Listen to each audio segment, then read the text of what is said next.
Amigas y amigos, cuando hablamos de la gracia de Dios, estamos hablando de un Dios que se da a nosotros para hacernos una cosa con Él. Porque esto es la gracia, Dios que se da al hombre para hacer del hombre Dios. Como dice triunfalmente el apóstol San Pedro, han sido hechos partícipes de la naturaleza divina. Con otras palabras, Dios nos ha metido dentro de Él para hacernos Dios. Pero cabe preguntar, ¿no hay algún momento en nuestra vida cristiana en que esta unión llegue hasta lo sumo, hasta el no más allá, hasta lo indecible? Ciertamente que sí. ¿Cómo y cuándo? Esta unión con Dios se da en la comunión cuando recibimos al Señor. Si nos volvemos ahora hacia el paraíso, habremos de decir que el demonio se las pasó de listo o de tonto, como queramos, cuando les dijo a Adán y Eva, serán como dioses. Porque Dios era capaz de hacer eso, de convertirnos en Dios, pero de una manera muy diferente a la que el demonio pensaba y quería. No desobedeciendo a Dios que prohibía, no coman del fruto del árbol, sino obedeciendo al Señor que nos manda. Tomen y coman. ¿Comer el qué? No un fruto envenenado, sino el cuerpo bendito de Jesús. El Catecismo de la Iglesia Católica nos lo dice de manera terminante. La comunión acrecienta nuestra unión con Cristo. Recibir la Eucaristía en la comunión da como fruto principal la unión íntima con Cristo Jesús. Esto es lo que nos dice el Gran Catecismo. Meter en nosotros a Jesucristo en toda la realidad de su persona, con su cuerpo, sangre, alma y divinidad, hace que la vida de Dios nos invada por completo. Podríamos decir que desaparecemos nosotros para que en nosotros solo viva Dios.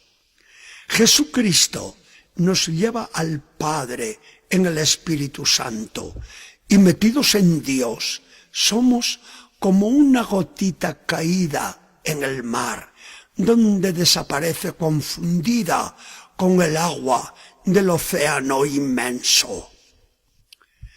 ¿No son estas unas maneras de hablar nuestras? Todo está en la palabra de Dios. El capítulo 6 del Evangelio de San Juan, cuando Jesús promete darnos su cuerpo y su sangre como comida y bebida, nos habla de ese gran efecto de la comunión.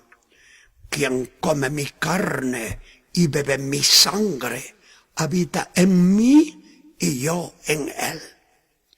Y explica bien claro su pensamiento, porque así como el Padre tiene la vida y yo vivo por el Padre, así el que me come vivirá por mí.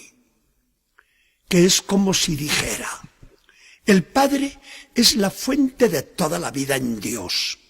Yo tengo la misma vida del Padre, que me la comunica al engendrarme.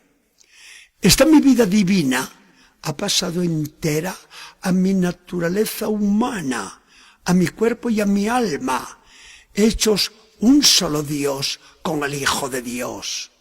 Y esa mi vida, yo la paso entera al que me come en la comunión. Que esto es decir demasiado, que Jesucristo y nosotros nos hacemos uno solo, que no se entiende semejante grandeza. Todo lo que queramos. Esta es la palabra de Dios, bien explicada por el mismo Jesús. Una comparación nos dice lo que sucede entre Cristo y nosotros por la comunión. El cobre y el estaño son dos metales diferentes, Pero si los fundimos en una aleación, se forma una pieza de bronce irrompible en la que es imposible distinguir dónde está el cobre y dónde el estaño. Ahí están los dos, pero ya no queda sino un solo cuerpo solidísimo. Más que en ningún otro sacramento, Cristo se ha volcado sobre nosotros, se ha metido de lleno en nosotros al recibir la comunión, y de Él y nosotros no ha hecho más que un Cristo único, con toda la vida de Dios dentro de nuestro ser.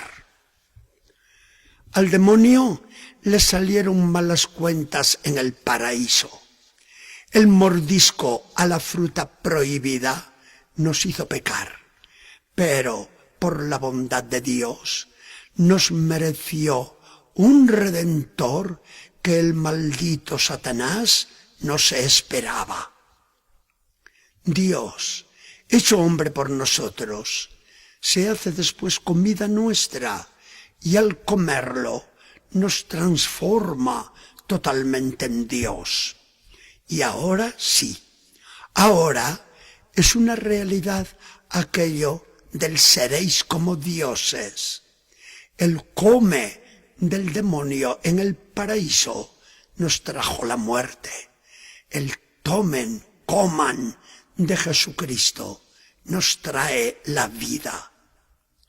Hemos comido el fruto del árbol de la vida, por el cual llegamos a ser inmortales después de haber llegado a ser como Dios. Es lo del himno de la liturgia, escuchado tantas veces en la iglesia después de recibir la comunión. El alma se llena de la gracia de Dios y se nos da la prenda de la gloria futura. Aquí nos encontramos con el misterio de la esplendidez de Dios y de la pequeñez moral del hombre. ¿Es posible tanta generosidad de Dios para darse y tanta pereza del hombre para recibir el don de Dios? Mas, ante la grandeza a la que eleva Dios al hombre cuando viene a él, ¿cómo es que el hombre, soñador siempre de grandezas, no se afana por llenarse del Dios que se le da tan espléndidamente y lo eleva a las mayores alturas de la divinidad? Nos vienen ganas de preguntarnos muy en serio: Señor, ¿por qué no seremos un poco más egoístas a lo divino? Queridos todos, que viven la gracia de Dios. Gracias por su atención.